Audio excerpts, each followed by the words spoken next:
திருப்பத்தூர் மாவட்டம் வாணியம்பாடியில் அரசு பேருந்து நிற்காததால் பின்தொடர்ந்து ஓடிச் சென்று பேருந்தில் ஏறிய மாணவி தற்போது நல்ல மதிப்பெண்களோடு தேர்ச்சி பெற்றிருக்கிறார். விவரங்களோடு செய்தியாளர் இம்மானுவேல் இணைந்திருக்கிறார். இம்மானுவேல், முதல்ல அந்த மாணவிக்கு புதிய தலைமுறை சார்பாக வாழ்த்துக்களை தெரிவிச்சுக்கோங்க. அங்க இருக்கக்கூடிய கள சூழல் என்ன? ஆனந்தி, திருப்பத்தூர் மாவட்டம் வாணியம்பாடி அடுத்த கொத்தக்கோட்டை பகுதியை சேர்ந்தவர் மகேந்திரன். இவரது மகள் சுகாசினி. இவர் தாய் இழந்து 7 வருடங்களாக தந்தை மற்றும் பாட்டியின் அரவணைப்பில் வளர்ந்து வந்த இந்த மாணவி இங்கிருந்து ஆலாங்காயத்தில் உள்ள அரசு பெண்கள் மேல்நிலை பள்ளியில் 12ஆம் வகுப்பு படித்து வந்தார்.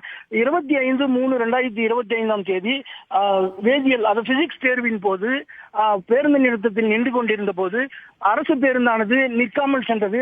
அதை பின்தொடர்ந்து ஓடி அதில் பேருந்தில் பயணம் செய்து தேர்வை எழுதினார். இந்த தேர்வில் 61 மதிப்பெண்களை தற்போது மாணவி பெற்றுள்ளார். ஆனந்தி, தகவல்களுக்கு நன்றி இம்மானுவேல்.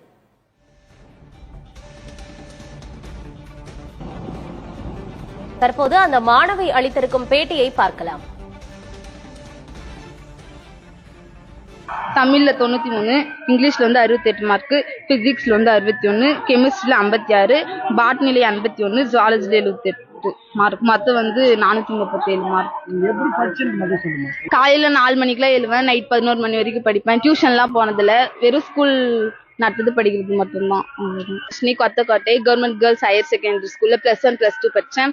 பிசிக்ஸ் எக்ஸாம் கடைசி எக்ஸாம் பஸ் நிக்கல, ஓடி போய் தான் பஸ் ஏறினேன். இருந்தாலும் அந்த சப்ஜெக்ட்ல பாஸ் ஆயிட்டேன். தமிழ்ல 93, பாட்னில 51, ஜுவாலஜில 78 மார்க், மொத்தம் 437 மார்க்.